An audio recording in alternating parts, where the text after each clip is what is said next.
Help me reach 1,000 subscribes. Support the video with a like and leave your thoughts in the comments. I read every comment. Thanks. I never thought a single mistake could unravel everything, but that Thursday night changed my life forever. My name is Ethan. I'm 32, living in Chicago, and until that moment, I believed Madeline, my girlfriend of 5 years, was the one person I could trust completely. We had the usual ups and downs, arguments over bills, Netflix choices, silly quarrels about dinner, but nothing that ever made me feel like the ground beneath me could disappear, until I found the messages. I came home early from work, exhausted from spreadsheets and back-to-back meetings, looking forward to a quiet night with her. The apartment was silent, too silent, except for the faint glow of her laptop in the living room. Something about that glow made my stomach twist. I stepped closer, tried to ignore the unease building inside me, and then I saw it. A chat window opened with someone named Ryan, her coworker, or so I thought. The messages weren't subtle. Flirty words, laughing emojis, and late-night confessions of loneliness. My hands went cold. I backed away, heart hammering, trying to convince myself I was seeing things. Maybe it was harmless. Maybe they were just friends. But the more I read, the more impossible it became to ignore. She had met him at a work event a month ago. In the shadows of night, they had crossed lines I never imagined they would. My mind raced. How could she? Just 1 week ago, we were planning a weekend getaway, laughing over pasta at Bella Luna, our favorite Italian spot. And now this betrayal, written plain as day. When she walked in, humming to herself, I couldn't even speak. My chest tightened. Words lodged somewhere between disbelief and fury. I held the laptop between us like a weapon. Madeline, what is this? I finally managed, my voice shaking more from hurt than anger. She froze, her face paling, and for a moment, I thought maybe she'd apologize, maybe she'd try to explain. Instead, she crossed her arms, leaned against the counter, and said, almost casually, "If then it was just one time. Move on. He's nothing." Nothing? Nothing. My throat burned as I tried to comprehend the casualness of her words. Nothing.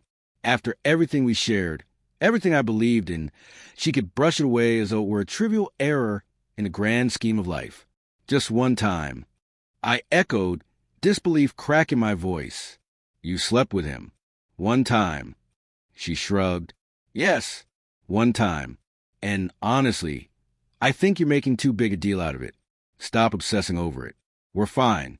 Really, it's over now. Move on. The room spun. I wanted to scream, to throw the laptop, to tear her apart with words, but I couldn't. The quiet suffocated me. How could she be so cold? So detached? The love I thought was mutual, the connection I thought was unbreakable, now felt like a fragile illusion. I walked to the couch, trying to gather myself.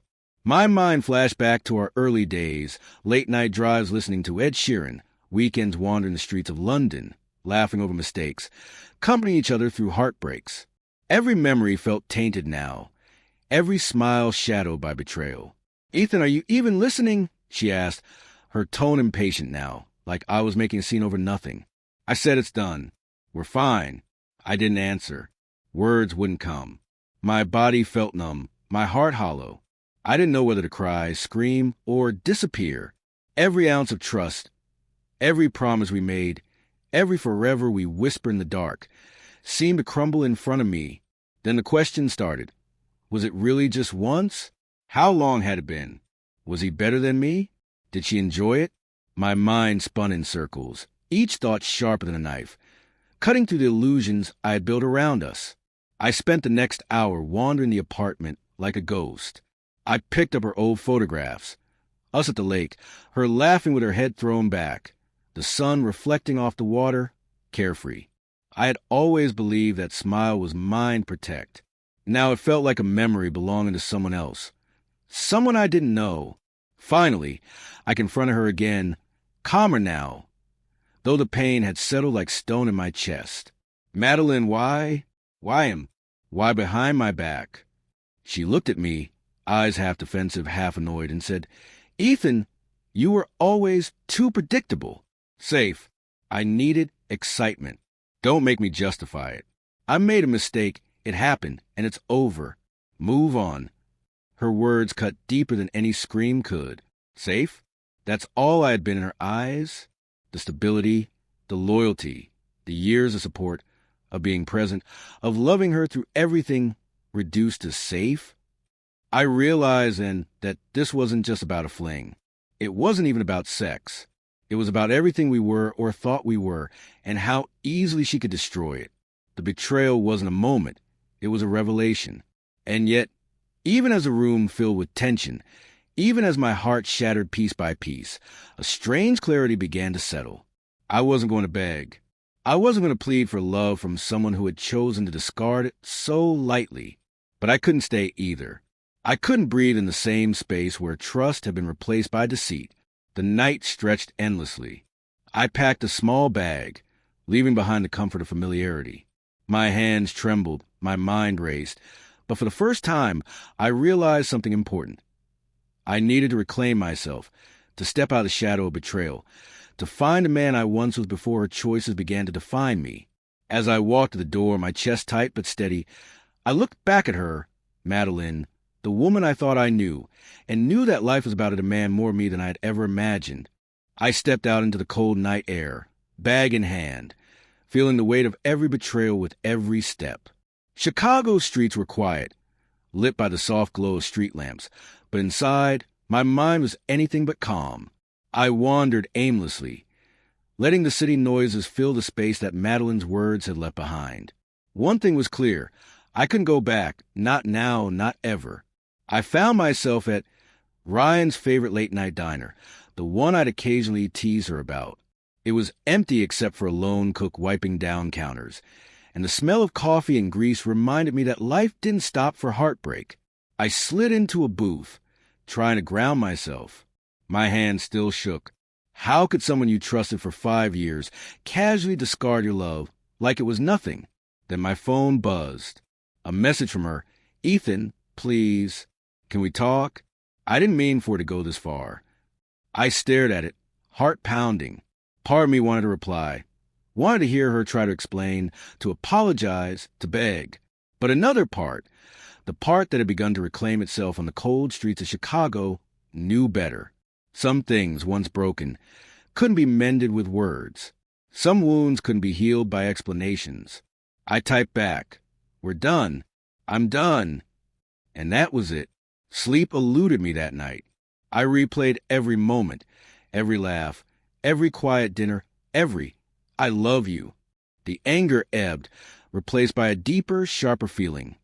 Clarity. I realized that betrayal wasn't just an act. It was a mirror reflecting the truths you refused to see. And in that reflection, I found my own worth, my own power, my own life waiting outside the shadow of her choices. The next morning, I called my best friend, Lucas, who had always been my sounding board. She cheated. I said flatly, no tears, no theatrics. It's over, and I'm not going back. Lucas didn't hesitate. Good. You don't deserve someone who sees you as safe instead of loved. Move forward, man. Don't waste another second. It was simple advice, but simple often cuts through the most tangled emotions. I started the process of reclaiming my life. Small steps at first. Changed the locks. Canceled shared accounts. Packed away mementos of us that I didn't want tainting my space. Each act was symbolic.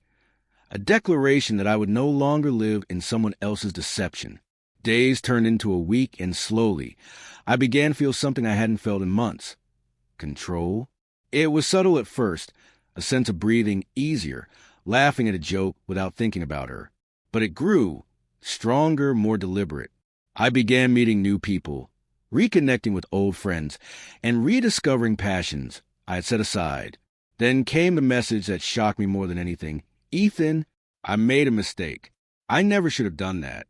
Can we talk? I stared at it, incredulous. She wanted to come back after throwing away everything we had. My mind flashed to the messages, the betrayal, the casual dismissal of my pain.